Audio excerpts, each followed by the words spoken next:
Right now, we're in the biggest Hmong market here in Chiang Mai, Thailand. Today we're going to be looking around at the beautiful Hmong textiles and everything they have to sell here. I mean, yes, I already see like a lot of vibrant colors. This is the first stall. I mean, have a look, guys. Look at the beautiful colors. And you see that from far away, you know it's Hmong. So if you guys wondering who are Hmong, Hmong is basically an ethnic minority. In fact, I actually went with the Hmong myself in Laos for about 4 days deep into the jungle, surviving with the Hmong people. You should totally go and check that out to see what it's actually like to travel with the Hmong. But Hmong is actually a really amazing and colorful and vibrant culture. it is the second largest ethnic minority here in North Thailand, but they actually originated from China and Tibet, and they're all over Vietnam, Laos. That's where we saw a lot of the culture, and yeah, all over Southeast Asia pretty much in the north. So, and I think there's another like about 1 million of you guys Hmong living in America as well, because we have a lot of comments from you. So we thought we're gonna make this whole video and it's gonna be pretty cool, so let's crack on. Basically, this is one of the cheapest markets in Thailand if you want to buy Hmong goods. So they have bags, clothes, shoes, souvenirs, there's all kinds of stuff here, and yeah, it's one of the cheapest places to come. If you like Hmong stuff, if you like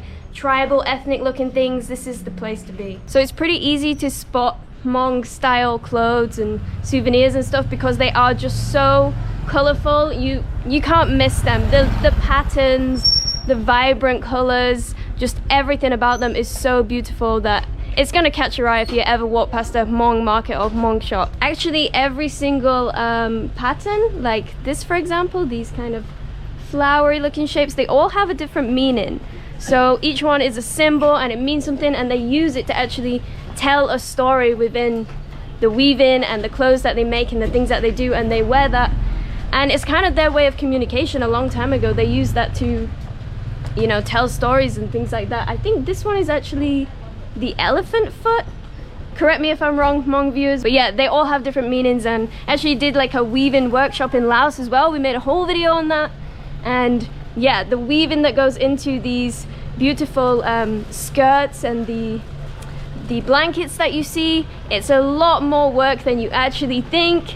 It's insane, and that was an amazing experience as well. So if you ever have the chance, you should definitely do a weaving workshop and learn more about the culture. Since we are seeing a lot of Hmong style traditional clothing, we're assuming that it is okay buying them and kind of like wearing them yourself. Do you think it's okay to do that? Buy them and wear them yourself? I think so. I always thought it was kind of, you know, cultural appropriation, like you're not supposed to wear other cultures' clothes and stuff, but if you can buy it, I think you could wear it. I think it's beautiful. All I see right now is a lot of festival outfits. Yeah. Seriously, like if I bring a lot of my friends who goes to festivals, like they would be like their paradise for clothing. Yeah, I mean, just the patterns and everything about them is just so, it's so in your face, like you can't miss it. Very vibrant, isn't it? Yeah, it's like, that's exactly the word that you should use to describe the Hmong, is vibrant. I mean, look how many colors. It's just like an explosion of a rainbow. So beautiful. And she's actually making some here right now. This is one of the only Hmong markets I've seen where they sell things like wholesale. So they have loads of fabrics just here, like rolls and rolls of different fabrics. So you could literally just buy the fabric that you want and make your own kind of thing, or ask them to make something for you, I think. So that's pretty good, and I think that's why it's so cheap. This guy is unloading some fabrics right now.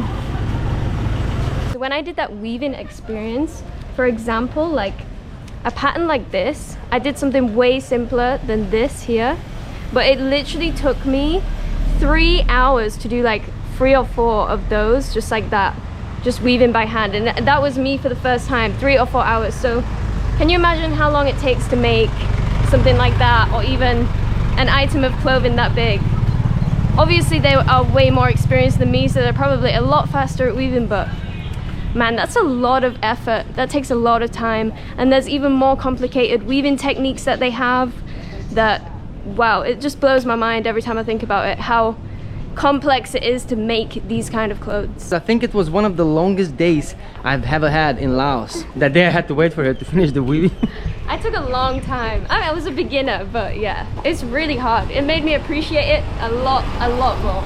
Everything that you're seeing in this market right now is made locally here in Thailand, so it's not imported from some random places and just sold super cheap or anything. It's literally made by people here. So we just found like the most beautiful, intense, crazy bag with all kinds of stuff on it. It's got shells, like these little silver like coin looking things, and then when you think it's a bag, it is actually a hat. Not, so that goes on women. I've seen this in documentaries. So handmade. For the lady, yes? Yeah. Okay. These are hats. Yeah. Okay. Is this also for the lady? Can I try? All together. Yeah, you try. Yeah. You can? Okay.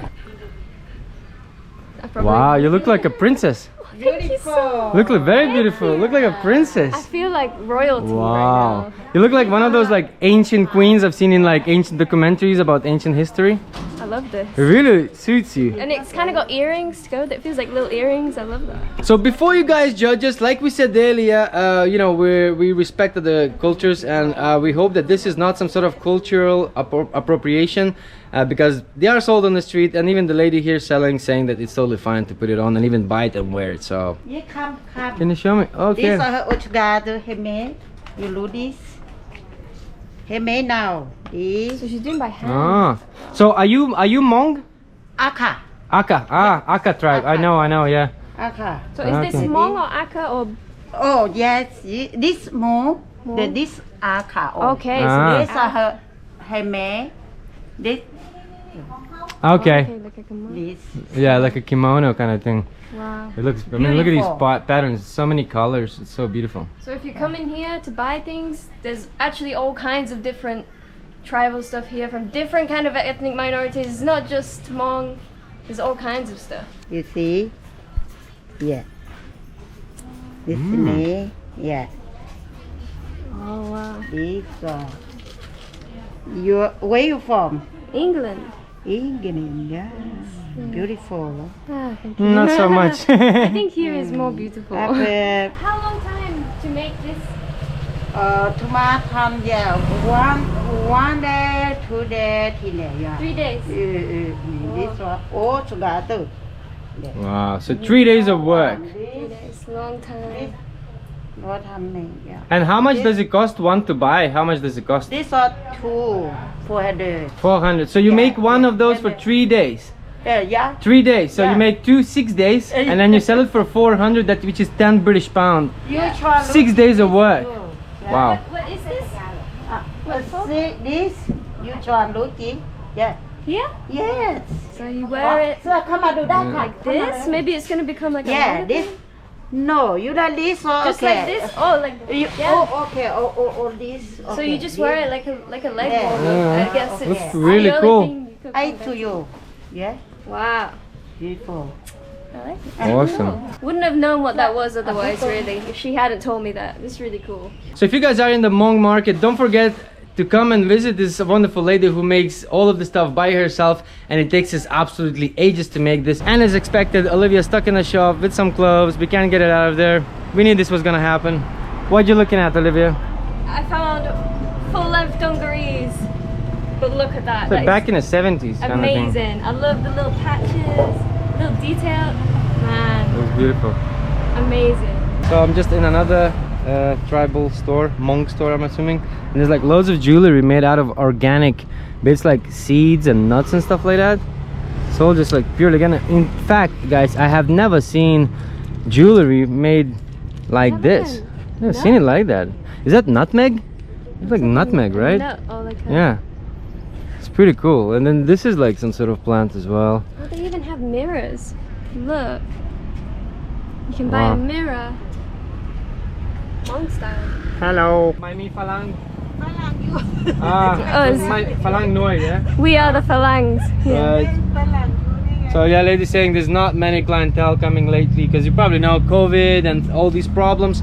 So if you are here in Chiang Mai, it's something that you must do. Come to the Hmong market and visit all these beautiful stalls. The ladies are making all these things just with their own bare hands, just right here on the spot. None of it is imported. It's all very authentic.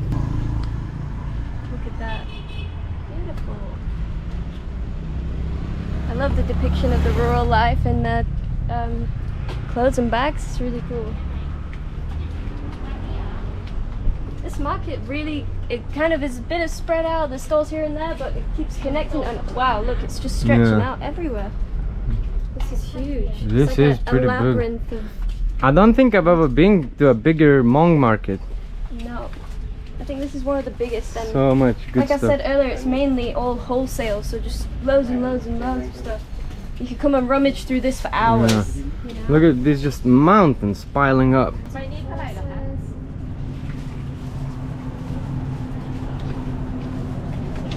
I love that, like, most of the stuff we've seen, like every single thing is pretty unique. Like, if you get that, there's a high chance that nobody else is going to have the exact same thing as you, which is really cool, because nobody wants to wear something and then see somebody else wearing it, you know? And yeah, there are so many different patterns. I mean, like Olivia said, you're gonna buy one, no one else gonna have it, and it is something really special to just even walk around the market and look how many different things there are. Yeah. And in general, we kind of wish we did this earlier, because generally we thought like, yeah, we'll do it one day, but now I'm like, wow, this is really cool, man. Definitely worth your time. And it's really strange that here in Chiang Mai we've seen a lot of tourists, and I don't think many people know about this place. So No.